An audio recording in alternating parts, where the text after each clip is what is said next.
The lofty trees will be felled, the tall ones will be brought low. He will cut down the forest thickets with an axe.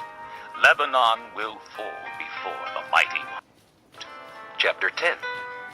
Woe to those who make unjust laws, to those who issue oppressive decrees to deprive the poor of their rights and withhold justice from the oppressed of my people, making widows their prey and robbing the fatherless.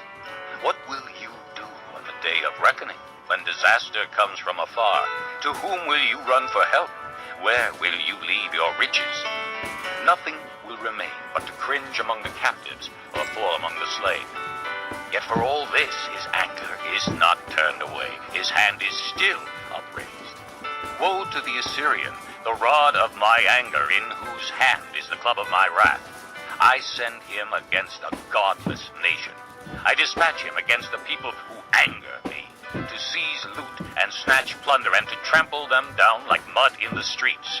But this is not what he intends. This is not what he has in mind. His purpose is to destroy, to put an end to many nations. Are not my commanders all kings, he says? Has not Calno fared like Carchemish?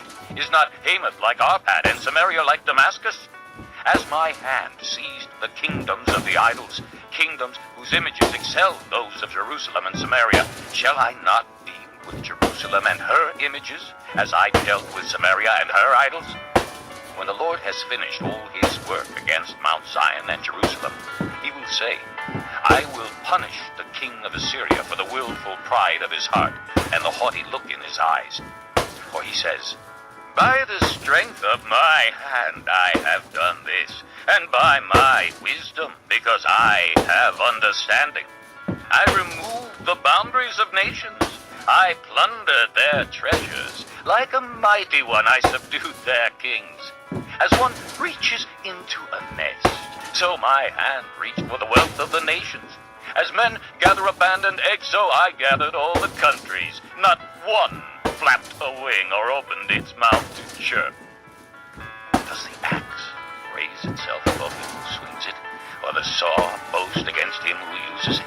As if a rod were to wield him who lifts it up, or a club brandish him who is not put.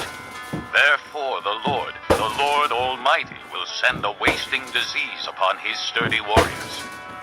Under his pomp a fire will be kindled like a blazing flame. The light of Israel will become a fire, their Holy One a flame. In a single day it will burn and consume his thorns and his briars. The splendor of his forests and fertile fields it will completely destroy, as when a sick man wastes away. And the remaining trees of his forests will be so few that a child could write them down. In that day, the remnant of Israel, the survivors of the house of Jacob, will no longer rely on him who struck them down, but will truly rely on the Lord, the Holy One of Israel. A remnant will return. A remnant of Jacob will return to the mighty God. Though your people, O Israel, be like the sand by the sea, only a remnant will return. Destruction has been decreed, overwhelming and righteous. The Lord Almighty, will carry out the destruction decreed upon the whole land. Therefore, this is what the Lord Almighty says. O my people who live in Zion, do not be afraid of the Assyrians, who beat you with a rod and lift up a club against you as Egypt did. Very soon my anger against you will end, and my wrath will be directed to their destruction. The Lord Almighty will lash them with a whip, as when he struck down Midian at the rock of Oreb, and he will raise his staff over the waters as he did in Egypt. In that day their burden will be lifted from your shoulders, their yoke from your neck. The yoke will be broken because you have grown so fat. They enter Aiah. They pass through Migron. They store supplies at Michmash. They go over the pass and say, we will camp overnight at Geba. Ramah trembles. Gibeah of Saul flees.